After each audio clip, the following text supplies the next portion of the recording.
Assalamualaikum warahmatullahi wabarakatuh. Hello everyone, my name is Alfiana Fadillah. So me and my friends will present the material from session 14, namely teaching and learning English in the 21st century. So the first is teaching and learning English in the 21st century. The use of technology in the 21st century in various fields has been so successful and beneficial for teachers to reach some particular goals, especially in education, and for those who are learning a foreign language. One of them is English. English is the only valid language that can be understood by everyone all around the world. So, it can be said that English has become as an ideal language for expression of feelings and using the technology. Students learn faster and easier than before because of the use of technology in educational institutions. If they are trained during their school years, they have the chance of becoming experts in technology. In the long run, early beginnings are always beneficial. The English curriculum develops the students' ability to communicate. Learning English through the web and using new trends in education in schools makes students willing to learn the language. And also, Sofner de Oliveira and Angus 2010 maintain that today's English classroom requires an extended understanding and enhancement of literacy. Rather than all-inclusive single literacy, English teachers must accept the changing and flexible nature of literacies that address areas as diverse as technology, multimedia, relationships, and culture. These areas, in turn, require the English classroom to be a space capable of addressing the increasing multiplicity and integration of different modes of meaning making, where the textual relates to the visual, the audio, the spatial, and the behavioral. Okay, next we're gonna talking about the 21st century skill. In the order to structure the analysis of 21st century skill, several conceptual models have been accredited. One of these models is the one proposed by the North Central Regional Educational Laboratory and the Metri Group according Lemke 2002. But according Lemke 2003 explained that its model provides a framework to define what students need to thrive in today's digital age. The framework identifies four general skills through four dimensions. The first is digital age literacy, inventive thinking, effective communication, and high productivity. And you can look this table. This is the first is digital age literacy. The first dimension involves being able to use digital technology and communication tools to create, manage, and evaluate information in order to function in a knowledge society. And the second, inventive thinking, has to be to do with a people cognitive ability to apply information technology in a complex and sustained situation and to understand the consequence of doing. And the next third, this is dimension include the able to clearly communicate with other either and operating using a wide array of media on technology. And the last, this is finally is this is a high productivity cover ability to provide, plan, and manage for relevant and high quality products and results. They all agree on the fact that the abilities individual should have for life, career, citizenship and self-actualization in the 21st century are different from those needs in the 20th century. These different have basically emerged from this change in the way we communicate and use technology, produce knowledge, and interact with others.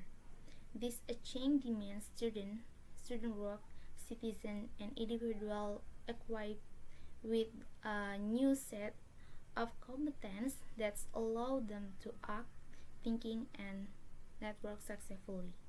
Okay, next we're gonna talking about the 21st century skill, some criticism.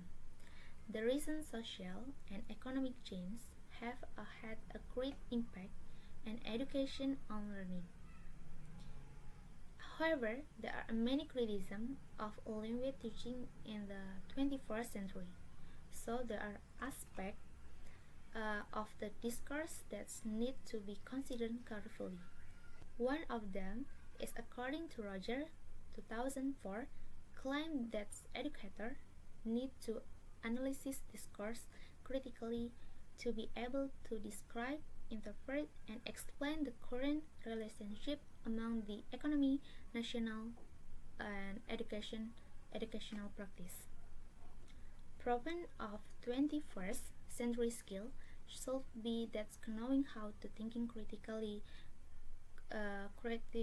critically and creatively is a special ability for today's society.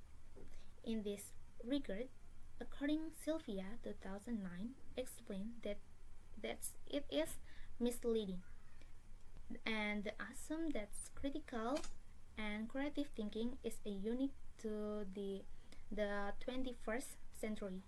Science must of the same has been argued by philosophers and educators from ancient Socrates to 20th century John Dewey.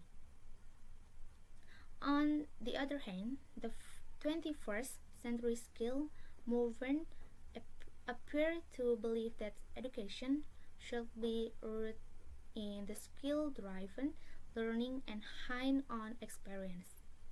Furthermore, 21st century skill movement emphasizes the idea that educational system need to develop student afford literacies as a result of pressing economic and technology reasons.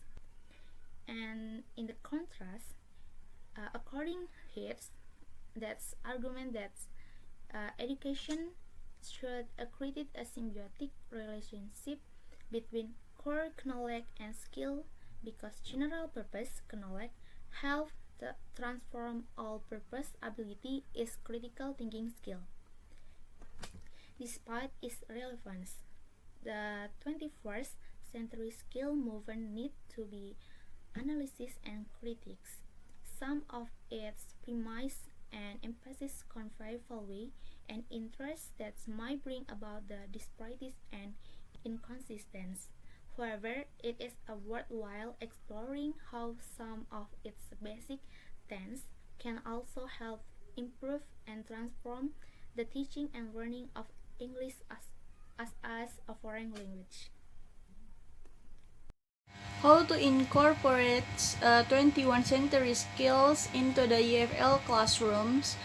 Multiliteracy extends the nation of traditional language-based literacy, the ability to read and write, to include not only the ability to produce and interpret text, but also a critical awareness of the relationship between texts, discourse, conventions, and social and cultural contexts. Prepare learners to participate in diverse discourse communities and encourage critical engagement. EFL teachers should not only to combine different types of texts, they should provide explicit instruction detailing inherent convention so that students can learn to move between discourse and become aware of and critical of the intrinsic features depicted. Define multimodal communicative competence as knowledge and use of language regarding the visual, gestural, audio, and spatial dimension of communication, including computer-mediated communications. Different types of multimodal texts and semiotic meanings can help them be better prepared for literacy practice. Directly, it is suggested to use a task-based or content-based interaction with interpretive analysis and discussion of picture to make EFL learners approach pictures as socio-cultural constructs and ultimately to broaden their skills in learning English.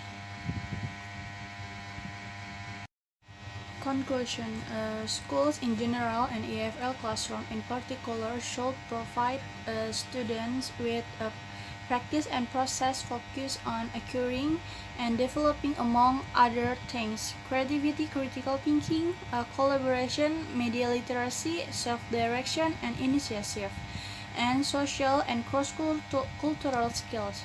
EFL classroom needs to be filled with meaningful and intellectually stimulating activities, practice and process that enable a student not only to effectively articulate thoughts and ideas using oral, written, and nonverbal communications, but also to understand complex perspective using a variety of media and technologies. This analysis can inspire them to innovate, to provide opportunities for their students to develop the literacy needed in today's world. That's all the summary of the materials and the conclusion of our groups. We apologize if there are any mistakes. Wassalamualaikum warahmatullahi wabarakatuh.